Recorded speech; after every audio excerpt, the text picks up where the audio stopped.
Hello guys, math 1 में आपका हार्दिक स्वागत है। यानी फ्रेंड, आज हम बात करें फिर आरआरबी एनटीपीसी ग्रुप डी का जो आपका पेपर आनी होने वाला है। आपके पास बहुत ही कम समय, यानी कि आप जो 9 और 10 मई को जो फेज 4 और 6 का फेज लगा है जो एग्जाम, उसी को ध्यान में रखकर मैं आपको आरआरबी एनटीपीसी को जो प्रीवियस ईयर पेपर पूछे गए थे और जो मॉडल पेपर जो आने वाला है उसके उसी बेस में आपको क्वेश्चन करा रहा हूँ। यानी कि जो कहीं ना कहीं आपको एग्जाम में क्या होगा देखने को मिलेगा। जो क्वेश्चन क्या है बहुत ही इंपॉर्टेंट है, यानी कि जो क्वेश्चन का मतलब है कि बहुत ज्यादा समय लगता है, उसको मैं आपको ट्रिक भी बता रहा हूँ, बेसिक बता रहा हूँ, उसी को ध्यान में रखकर फिर मैं आज अच्छे अच्छे क्वेश्चन लेकर आया हूँ। ज्यादा ना बात करते हुए आज मैं पहला क्वेश्चन लेकर चला जो आपको स्क्रीन पे दिखाई देगा। तो फ्रेंड, आपके सामने पहला सवाल दिया है। दिया क्या है कि एक समबाहु त्रिभुज की भुजा 4 यूनिट है। यानी कोई समबाहु त्रिभुज है, उसकी भुजा कितनी है? 4 यूनिट है। तो उसका क्षेत्रफल क्या करना, आपको ज्ञात करना है। यानी पहले बात आपको पता नहीं कि समबाहु त्रिभुज क्या होता है। तो मैं आपको बता रहा हूं कि जो समबाहु त्रिभुज होता है यानी जिसकी तीनों भुजाएं, यानी मान लीजिए कि ये आपका त्रिभुज है, ये क्या आपका त्रिभुज है, यानी मैं नाम दे दिया ए बी और सी। यानी कि यह भुजा अगर 2 सेंटीमीटर है तो ये भी कितना होगी? 2 सेंटीमीटर होगी। ये भी कितना होगी? 2 सेंटीमीटर होगी। मतलब क्या हुआ कि जिसकी तीनों भुजाएं बराबर तथा तीनों अंतःकोण बराबर हो, यानी कि प्रत्येक अंतःकोण की माप कितना होगी? 60 अंश होगी। उसे क्या कहा जाता है? समबाहु त्रिभुज कहा जाता है। क्लियर हो गया? तो आपको पता होना चाहिए कि समबाहु त्रिभुज का क्षेत्रफल क्या होता है। देख लीजिए क्या होगा। समबाहु त्रिभुज का क्षेत्रफल, त्रिभुज का क्षेत्रफल क्या होता है? कड़ी में 3/4 गुणे भुजा का स्क्वायर हो गया। भुजा आपकी कितनी दे रखी है? भुजा दे रखी है 4। रख दीजिए फॉर्मूले पे। तो कड़ी में 3/4 गुणे भुजा का मतलब क्या हो जाएगा? 4 का स्क्वायर। कर लीजिए। कड़ी में 3/4 गुणे 4 गुणे 4, 4 से 4 क्या हो गया? कट गया। गुणा कर दीजिए, कितना आ जाएगा? 4 कड़ी में 3। यानी फ्रेंड, जो आपसे सवाल पूछा था बहुत ही सिंपल सवाल पूछा था कि एक समबाहु त्रिभुज की भुजा 4 यूनिट है तो उसका क्षेत्रफल क्या करना, आपको ज्ञात करना है। तो पहले आपको पता होना चाहिए समबाहु त्रिभुज क्या होता है, जिसकी तीनों भुजाएं आपस में क्या होती है? बराबर होती है। तो समबाहु त्रिभुज का क्षेत्रफल क्या होता है? कड़ी में 3/4 गुणे भुजा के स्क्वायर। भुजा कितनी दे रखी है आपकी? 4। फॉर्मूला दे कड़ी 3/4 गुणे भुजा, यानी 4 चौका 16, यानी कि 4 गुणे 4 कर लिया। 4 से 4 क्या हो गया? कट गया। इसका गुणा कितना हो जाएगा? 4 कड़ी में 3, यानी जो आपका क्षेत्रफल आ गया 4 कड़ी में 3 आ गया। यानी फ्रेंड, इसी तरह मैं अगला क्वेश्चन लेकर चल रहा हूँ जो आपकी स्क्रीन पे दिखाई देगा। यानी फ्रेंड, आपके सामने अगला सवाल है। अभी बहुत अच्छा सवाल दिया। क्या है कि एक व्यापारी ने एक वस्तु पर 50% अधिक मूल्य अंकित करा तथा बाद में 20% की छूट देता है। तो छूट देने के बाद व्यापारी को कितने प्रतिशत का लाभ हुआ? यानी जो आपसे सवाल कर रहा है, कि यानी कोई व्यापारी है, उसने कोई वस्तु खरीदा है, हमको पता नहीं है कितना में खरीदा कितना में नहीं खरीदा, उससे कोई मतलब हमको है नहीं, ठीक है। लेकिन ये कह रहा है कि जितना में खरीदा उससे 50% अधिक कर दिया। मतलब क्या हुआ कि यदि वह 100 रुपये में खरीदा होगा तो उसका मूल्य कितना कर दिया? 150। ने किया, फिर 150 कर दिया। उसके बाद उसने क्या करा? फिर आपको कह रहा है कि मैं आपको 20% डिस्काउंट दूंगा, यानी कि 20% क्या कर दिया? छूट दिया।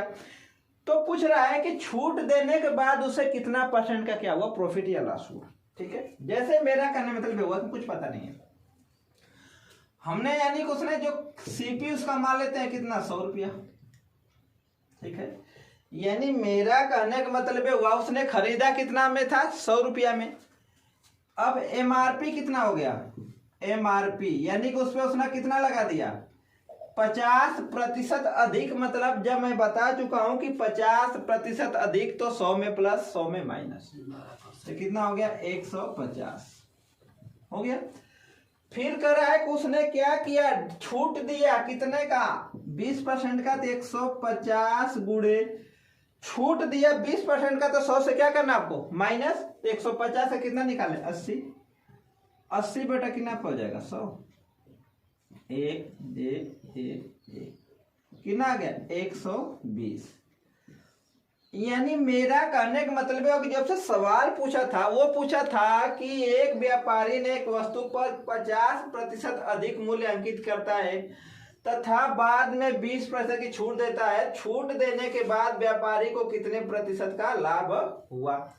अब मेरा कहने का मतलब हुआ कि उसने खरीदा कितना में था 100 में, बेचा कितना में 120 में, लाभ कितना का हुआ 20 का। तो 20 बटा कितना 100 गुणा कितना 100 से क्या हो गया कट गया। तो जो आपको लाभ मिला कितना मिला 20% का मिला। 20% यहाँ भी डायरेक्टली आप कर सकते हैं कि यानी कि 100 से कितना ज्यादा है 20% आपका आंसर आ जाएगा। यानी फ्रेंड जब सवाल पूछा था कि एक व्यापारी ने की वस्तु पर 50% अधिक मूल्यांकित करता है तथा बाद में 20% की छूट देता है तो छूट देने के बाद उसको कितना लाभ होता है, तो कितना लाभ होता है 20% का क्या होता है लाभ होता है। यानी इस सवाल को एकदम सिंपल तरीके से लगा सकते हैं, इतना बड़ा भी नहीं करने की जरूरत है। इसका एक लाइन में भी आंसर आ सकता है। कैसे मैं बता रहा हूं आपको, ये मिटा दे रहा हूं। देखिए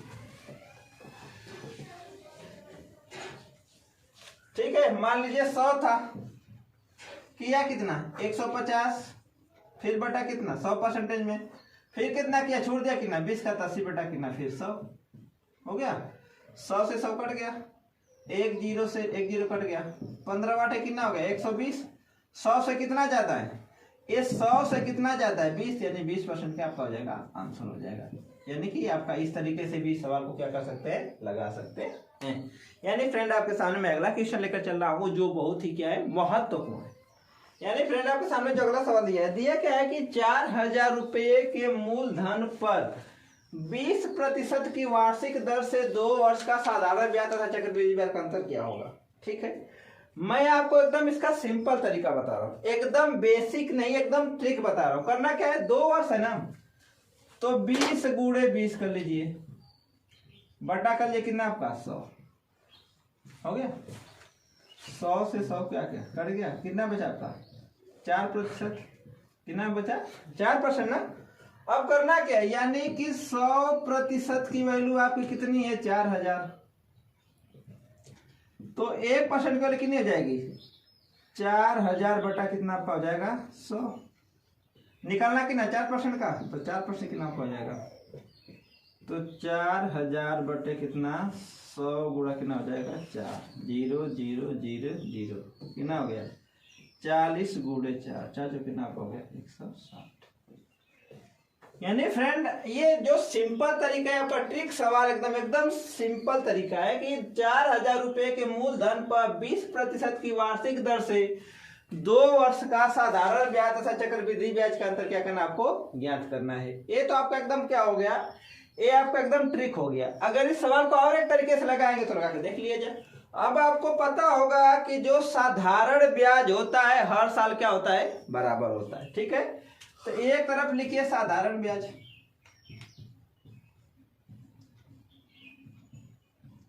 एक तरफ लिखिए चक्रवृद्धि ब्याज। हो गया।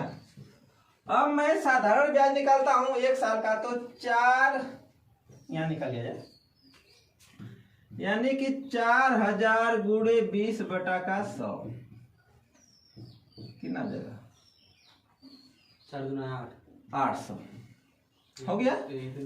यानी कि पहली साल का साधारण ब्याज कितना हो गया 800, तो पहली साल का चक्रवृद्धि ब्याज कितना होगा 800 हो जाएगा। क्लियर हुआ। दूसरे साल का साधारण ब्याज कितना होगा, वो भी कितना होगा 800।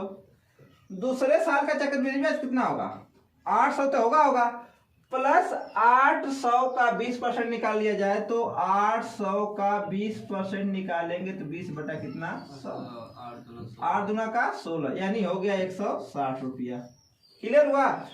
तो पहला साल का साधारण ब्याज पहले साल का चक्रवृद्धि ब्याज बराबर, दूसरे साल का साधारण ब्याज दूसरे साल का चक्रवृद्धि क्या हो गया बराबर, बचा कितना 160।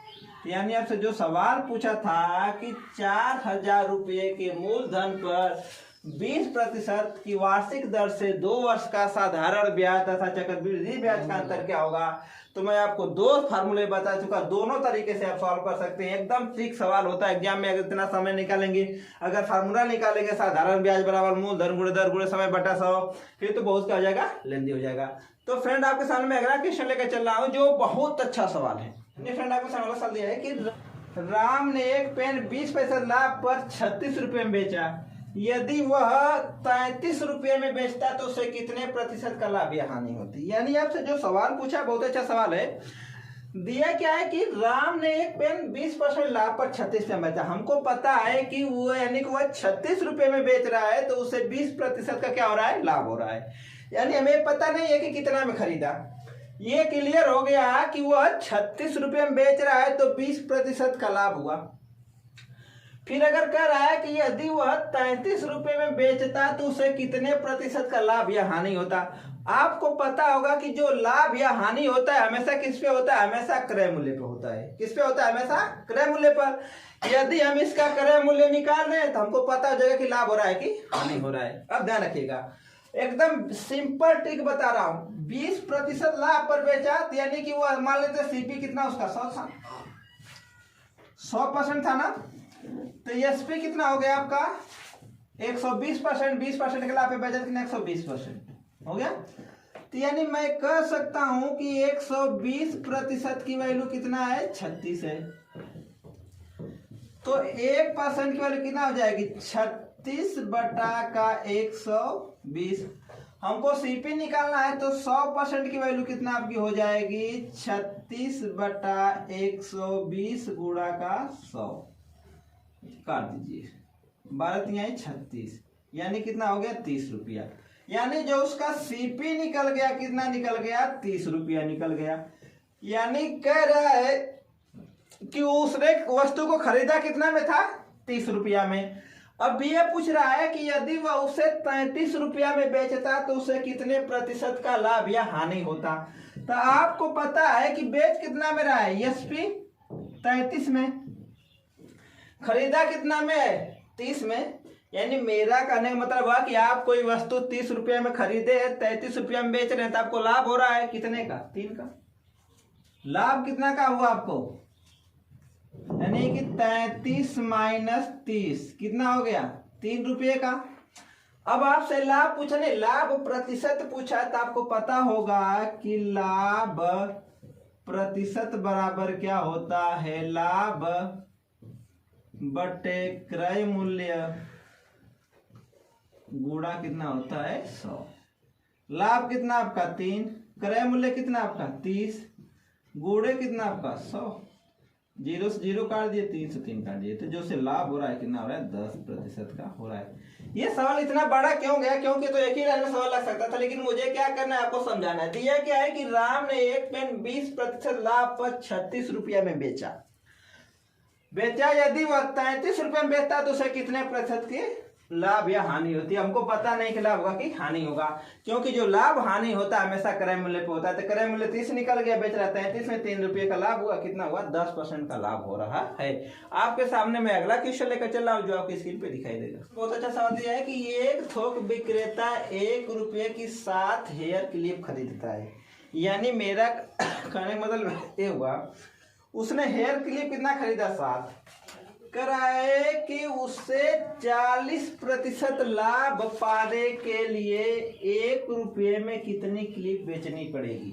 यानी हमको ये नहीं पता है, बस ये पता है कि 1 रुपया में 7 खरीद रहा है और उसे कितना में, यानी कि 1 रुपये में कितनी क्लिप बेचे कि उससे 40% का लाभ हो। अब करना क्या है, बस करना, ऊपर लिखिए वस्तु रुपये,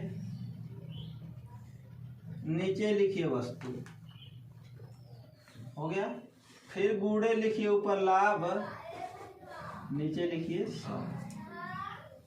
बस ये सवाल एक आपका पता लग जाएगा, खत्म। अब क रुपया में खरीदा है, 1 रुपया में तो लिखिए 1, वस्तु कितनी 7 हो गया। गुणे लाभ कितने का, 40%, मतलब कितना हो जाएगा 140 बटे कितना का हो जाएगा 100। काट दीजिए। 7 दूना का 14, 20 पाँचे 100, बता कितना 1/5। यानी कि आप ऊपर क्या माने थे, ऊपर माने थे रुपये, नीचे माने थे वस्तु। यानी कि ऊपर क्या माने है रुपया, नीचे क्या माने है वस्तु। तो रुपया कितना हो गया 1, वस्तु कितना हो गया 5। यानी कि फ्रेंड कहने का मतलब ये हुआ कि वह 1 रुपये में कितना क्लिप बेचेगा, 5 क्लिप बेचेगा, तो उससे 40% का क्या होगा, लाभ होगा। यानी जो आपका फार्मूला बहुत अच्छा सवाल दिया है कि यहाँ पे बस सिंपल तरीके से करना है कि रुपये लिखिए, वस्तु लिखिए, गुणे लाभ बटा कितना 100 हो गया। 1 रुपया में 1 रुपया लिखा है का वस्तु 7, गुणे लाभ कितना करो 40% का 100 में जोड़ दिए कितना हो गया 140 बटा कितना 100। यानी कि वह 1 रुपये में यदि 5 क्लिप बेचेगा तो उसे 40% का लाभ होगा। यानी फ्रेंड आपके सामने मैं अगला और आज का लास्ट क्वेश्चन लेकर चल रहा हूँ जो आपके स्क्रीन पे दिखाई देगा। यानी फ्रेंड आपके सामने आज का लास्ट क्वेश्चन दिया क्या है कि 5000 रुपये का 7% की वार्षिक दर से और 700 रुपये का 5% वार्षिक दर से और 1000 रुपये का 4% वार्षिक दर से 3 वर्ष का कुल साधारण ब्याज क्या होगा। बहुत सिंपल सवाल है, तो साधारण ब्याज का सवाल है, करना कुछ नहीं है। कुल साधारण ब्याज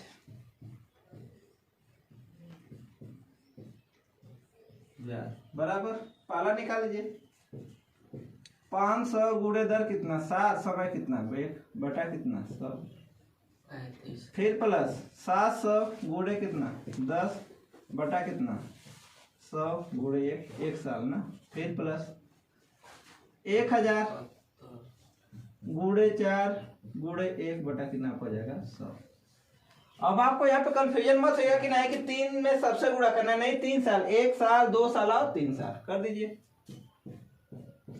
ये हो गया 35, दूसरा 70 प्लस तीसरा 40 कितना हो जाएगा 70 40 प्लस यह कितना हो गया 40 हो गया। सबको जोड़ दीजिए। ये हो गया 5, 7 3 10 4 14 कितना हो गया 145 रुपये हो गया। यानी फ्रेंड जो आपसे सवाल पूछा था, सवाल बहुत सिंपल है कि 500 रुपये का 7% की वार्षिक दर से और 700 रुपये का 10% वार्षिक दर से और 1000 रुपये का 4% वार्षिक दर से 3 वर्ष का कुल साधारण ब्याज क्या करना आपको याद करना है। कुल साधारण ब्याज आपको पता होगा, साधारण ब्याज बराबर क्या होता है मूलधन गुणे दर गुणे समय बटा कितना होता है सर, कितना निकल गया 145 रुपये हो गया। तो गाइज मैं आपसे बोला था कि आज का लास्ट सवाल होगा। अगर आपको ऐसी वीडियो पाए तो हमारे चैनल को सब्सक्राइब करें, वीडियो को लाइक करें और कमेंट करके बताएं वीडियो आपको कैसी लगी। तब तक मैं आपको मिलता हूं अगली वीडियो में, तब तक के लिए जय हिंद जय भारत।